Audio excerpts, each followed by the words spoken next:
Hey guys, welcome back to my channel. Another এটি vlogলৈ আপোনালোক সকলোকে স্বাগতম guys.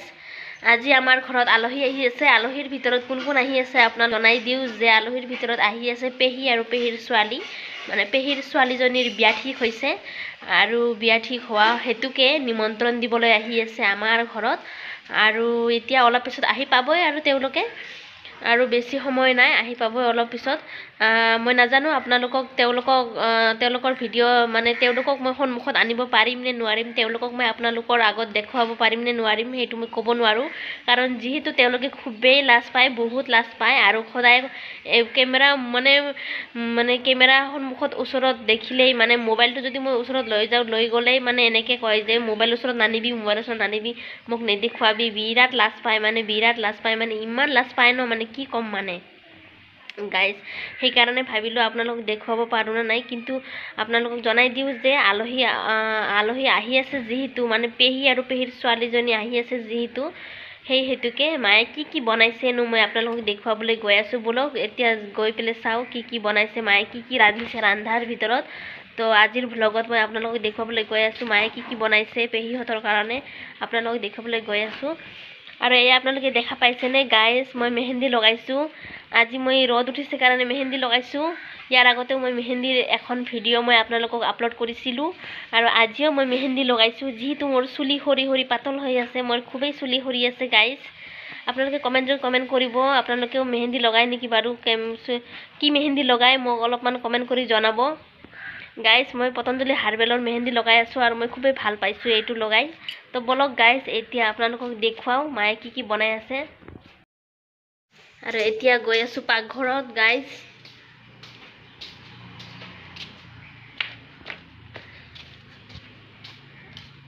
মা পাকঘৰত আছে, ৰান্ধা হ'ল?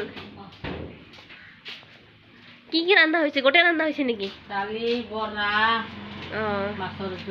মাছৰ ঝোল ৰান্ধা হৈছে। এয়া হৈছে মাছৰ ঝোল হৈ আছে, ইতিমধ্যে হৈ আহিছে। আৰু ধনিয়া পাত আৰু এইফালে দালি, এয়া হৈছে দালিত অমিতা দিছে মায়ে।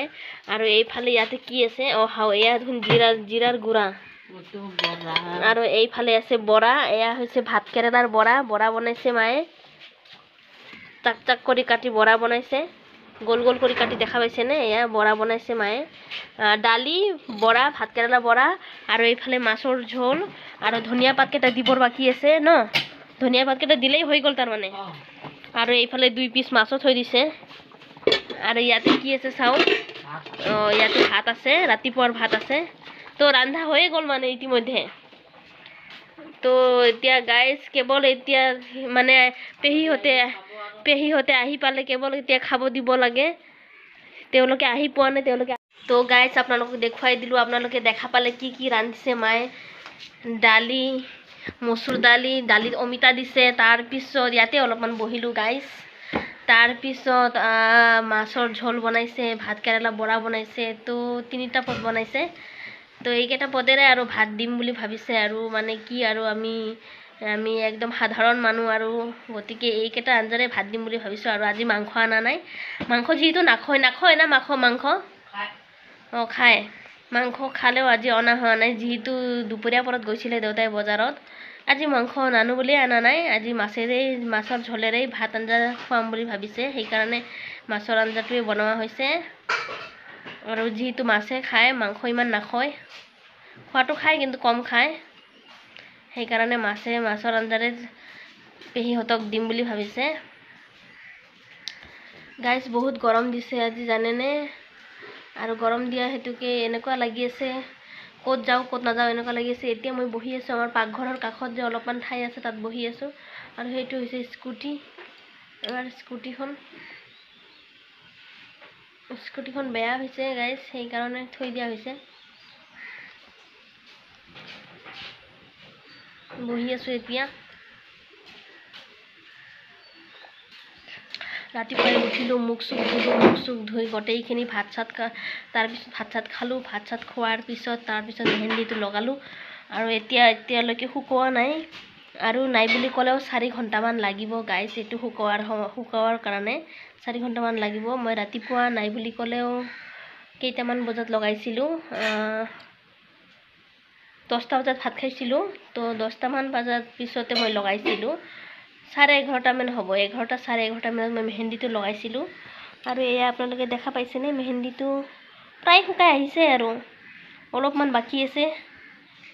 এইফালেৰে মানে য'ত য'ত মানে বেছিকৈ মেহেন্দি পৰিছে, মানে গপচাকৈ পৰিছে, ঠিক মানে সেইখিনি ঠাইত মানে শুকাবৰ অলপমান সময় লাগিব। তো আৰু 4 ঘণ্টামান পিছত আৰু শুকাই যাব।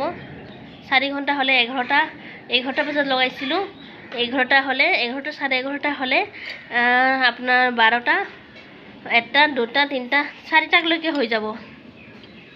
4টালৈকে মোটামুটি শুকাই যাব মোৰ। তো মই 3টা 3:30 মানত মূৰটো ধুই পেলাম। এই আপোনালোকে দেখা পাইছেনে, মই মেহেন্দি লগাইছোঁ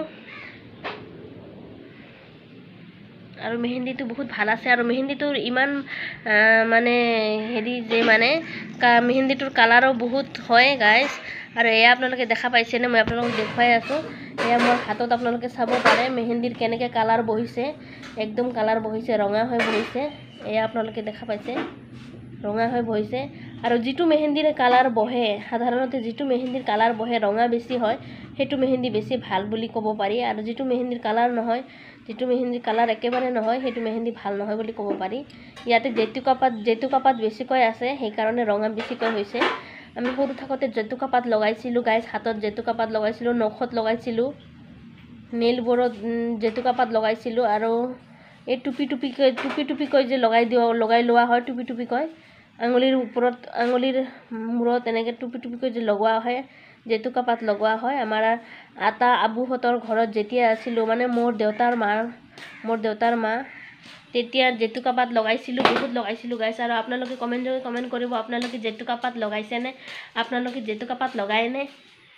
জেতুকা পাত আমাৰ ঘৰততো গছ নাই, কিন্তু গছ নাথাকিলেও সৰু আছিলোঁ তেতিয়া আমাৰ যেতিয়া আবুৰ ঘৰত আছিলোঁ তেতিয়া গছ আছিলে, তেতিয়া লগাইছিলোঁ জেতুকা পাত। আৰু নাথাকিলেও গাঁৱৰ পৰা আনি হ'লেও লগাইছিলোঁ। কিন্তু এতিয়াতো ইয়াতে আৰু ক'ত পাম, ইয়াতে আমি যিহেতু টাউনত থাকোঁ, ইয়াতে গছ যিকোনো বস্তু কিনিহে আনিব লাগিব, আৰু কিনি আনিলেহে পোৱা যাব। তো গাইজ দেখিছেনে গাইজ, এয়া দেখিছেনে কিমান ৰঙা হৈছে, হাতটো বহুত ৰঙা হৈছে। মই ইমান ঘঁহি মানে উঠাবৰ চেষ্টা কৰিছোঁ, কিন্তু তথাপিও নুঠিলে। ভালেখিনি উঠিছে, কিন্তু অলপমান এইখিনি থাকি গ'ল, এইখিনি আৰু নগ'ল। এয়া দেখিছেনে ৰঙা হৈছে, এয়া চাওক, হাতৰ অৱস্থা একেবাৰে নোহোৱা হৈ গৈছে একেবাৰে। আৰু এয়া গাইজ আজি ৰ'দ দিছে, বঢ়িয়া ৰ'দ দিছে আজি। ৰ'দ দিয়া কাৰণে মায়ে ঘাঁহত ঔষধ দি আছে, মানে ঘাঁহ মৰা ঔষধ দি আছে। এয়া দেখিছেনে, ঘাঁহকেইটা একদম হালধীয়া হৈ মৰি যাব, ঔষধ দি আছে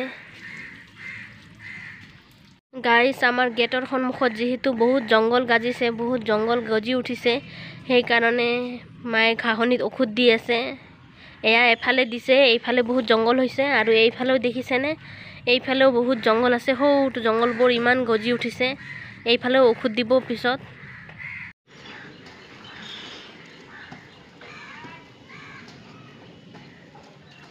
গাইজ বহুত ৰ'দ দিছে গাইজ, এই গৰমত মায়ে ঔষধ দি আছে।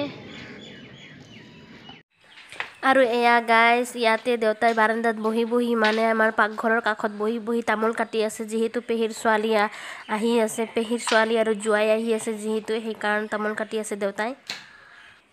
আৰু এয়া গাইজ আজি আপোনালোকক এটা কথা ক'বলৈ খুবেই দুখিত যে পেহীৰ ছোৱালী পেহীৰ ছোৱালী নহয়, আচলতে আমাৰ পেহীৰ ছোৱালীৰ শাহুৱেক আৰু ননদ আহিম বুলি কথা আছিলে, কিন্তু নাহিলে, আহিব নোৱাৰিলে বিশেষ এটা কাৰণৰ কাৰণে। এতিয়া কেৱল পেহীৰ ছোৱালী আহিছে আৰু জোৱাইজন আহিছে, মানে মোৰ জোৱাইজন আহিছে। আৰু এয়া গাইজ আপোনালোকে দেখা পাইছেনে, এয়া হৈছে জোৱাই আৰু জোৱাইৰ বন্ধু। ফাইনেলি